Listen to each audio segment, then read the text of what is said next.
রহমত, মাগফিরাত আর নাজাতের বার্তা নিয়ে আবারও দুয়ারে পবিত্র মাহে রমজান। আজ দেশের মসজিদে মসজিদে তারাবির নামাজের মধ্য দিয়ে শুরু হলো রমজানের আনুষ্ঠানিকতা। ১৯ ফেব্রুয়ারি থেকে শুরু হচ্ছে রোজা। ভোর রাতে সেহরি খেয়ে প্রথম রোজা রাখবেন ধর্মপ্রাণ মুসলমানরা।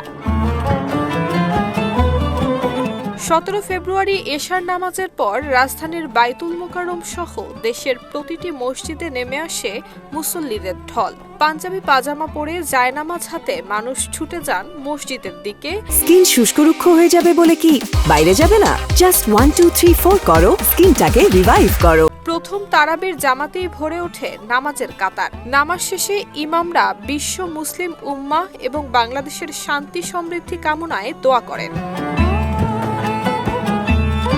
তারাবির কাতারে কাতারে শান্তিপূর্ণ আবহে শুরু হয়েছে আত্মশুদ্ধি এবং সংযমের মাস।